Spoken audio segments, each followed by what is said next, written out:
Dėmesio. Kažkas iš Remigijaus Žemaitaičio atėmė daugiau nei 100 000 eurų.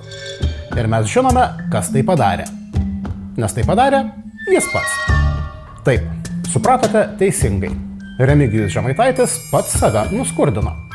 O tai jis padarė pradangindamas 6ženklę sumą grynųjų, kurie dar neseniai puošė jo turto deklaracijas. Nemuno aušros lyderis vienas iš jungtinio 5 redakcijų tyrimo už gryną pinigą personažų.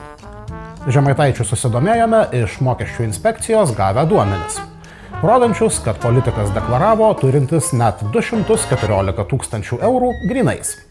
Tuomet Žemaitaitis savo turto deklaracijos turinio neneigė ir tikino galintis pagrįsti visus savo turimus pinigus. Apie grynuosius kalbu, plus 80 000. Tai yra iš amžinatilsį mano tėvuko šitie pinigai, tai jie uždeklaruoti, jo irgi turto pajamų deklaracija irgi deklaruota, tai yra gautos buvo pajamos, ūkio pajamos irgi, jo buvo, atrodo, gal pardavimas ar dividendai kažkas tai buvo iš amžinatilsį tėvuko. Birželio gale mokesčių inspekcija paskelbė naujausias politikų turto deklaracijas už 2025 metus. Tada pamatėme, kad Žemaitaitis perrašė savo paties teiktas turto deklaracijas. Taip politiko deklaruotos piniginės lėšos susitraukė daugiau nei 100 000 eurų. VMI pateiktais duomenimis esminis pokytis padarytas būtent Žemaitaičio deklaruotų grynųjų eilutėje. 6ženklė suma grynųjų, kuriuos rinkėjai 4 metus matė prieš savo akis, dingo per vieną dieną. Tai turėjo atrodyti maždaug taip.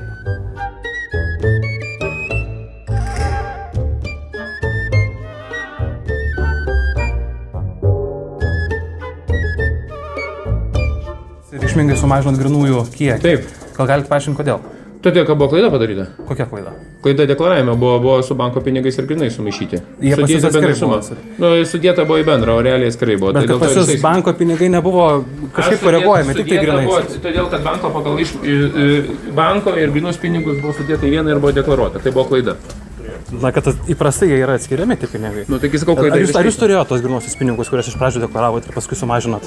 Deklaracija yra pataisyta atitinkantį realybę. Visos detalės apie dingusius Žemaitaičio grynuosius naujausiame Sienos tekste.